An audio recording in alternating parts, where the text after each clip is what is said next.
Video کو like کر کے آگے شیئر ضرور کر دینا۔ انسان کے بگڑنے کی وجہ کیا ہے؟ مختلف وجوہات علماء کرام، صوفیاء کرام نے ایک انسان کے بگڑنے کی بیان کی ہے، لیکن سب سے زیادہ جامع تعریف، سب سے زیادہ جامع وجہ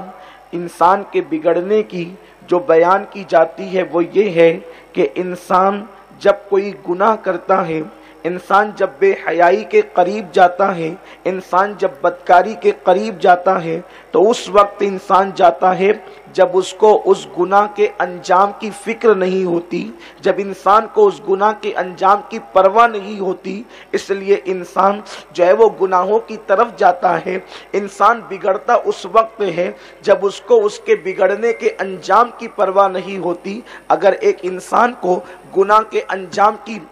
پرواہ ہو جائے، ایک انسان کو اگر اس کے گناہ کا انجام پتہ چل جائے، تو اس کے قدم خود بخود گناہوں سے رکتے چلے جاتے ہیں۔ اے خاتون جنت رضی اللہ تعالیٰ عنہ کی کنیزوں، اللہ اکبر، انسان اگر اپنے فعل کے انجام کی طرف نگاہ کرے تو اللہ اکبر، انسان کبھی بھی بھول کی طرف نہ جائے، انسان کبھی بھی بے حیائی کی طرف نہ جائے، انسان کبھی بھی بدکاری کی طرف نہ جائے۔ میرے اللہ نے قرآن مقدس کے اندر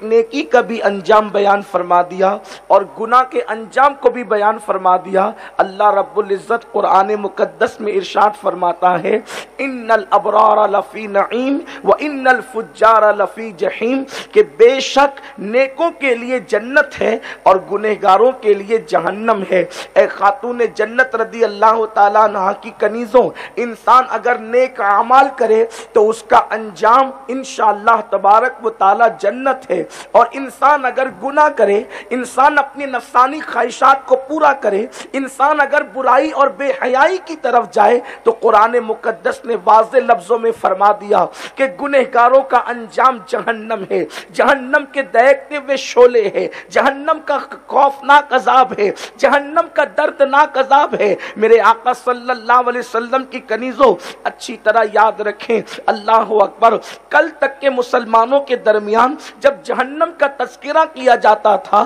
جب جہنم کا ذکر کیا جاتا تھا، جب جہنم کی عذاب کا تذکرہ کیا جاتا تھا، تو لوگوں کی آنکھوں سے آنسو جاری ہو جاتے تھے، لوگوں کی آنکھوں سے آنسو نکل پڑتے تھے۔ لیکن جب آج قوم مسلم کے سامنے اگر جہنم کا تذکرہ کیا جائے یا جہنم کے عذاب کا تذکرہ کیا جائے تو اللہ اکبر، لوگوں کے ہونٹوں پر ہنسی کھیلنے لگتی ہے۔ اے خاتون جنت کی کنیزوں، آؤ میں تمہیں بتاؤں، حضرت سیدنا فاروق اعظم رضی اللہ تعالیٰ عنہ ایک مرتبہ سواری پر سوار ہو کر کے جا رہے ہیں، اور کوئی تلاوت کرنے والا یہ تلاوت کرتا ہے کہ بے شک اللہ کا عذاب واقع ہو کر کے رہے گا۔ سیدنا فاروق اعظم ایک چیخ مارتے ہیں اور بے ہوش ہو کر کے زمین پہ گر جاتے ہیں۔ اللہ اکبر، اے خاتون جنت کی کنیزوں، جس کی کیفیت یہ ہے، جس کی شان یہ ہے، جس کا مقام یہ ہے کہ اللہ کے حبیب صلی اللہ علیہ وسلم فرمائے،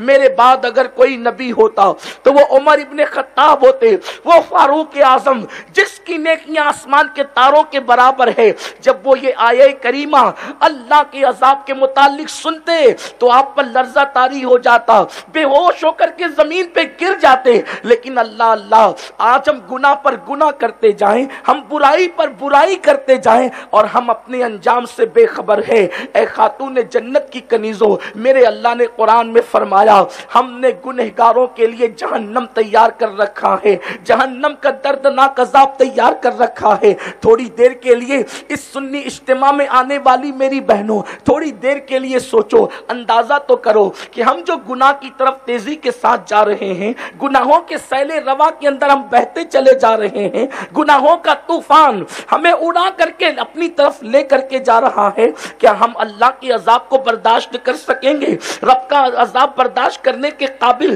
کیا ہم ہو سکتے کرتے ہیں. اللہ اکبر. آئیے میں آپ کو بتاؤں میری بہنوں، ہماری زندگی کے اندر نیکی نہیں، ہماری زندگی کے اندر عبادت نہیں، ہماری زندگی کے اندر نماز نہیں، لیکن اللہ اس کے باوجود بھی نہ ہمیں آخرت کی فکر ہے، نہ رب کی بارگاہ میں جواب دینے کا تصور ہے، نہ رب کی بارگاہ کے اندر حساب دینے کا تصور ہے. آؤ مجھے ام المومنین اما جان عائشہ صدیقہ رضی اللہ تعالیٰ عنہ کی زندگی یاد آتی ہے. ویڈیو اگر اچھا لگا ہو تو لائک کر کے آگے شیئر ضرور کر دینا.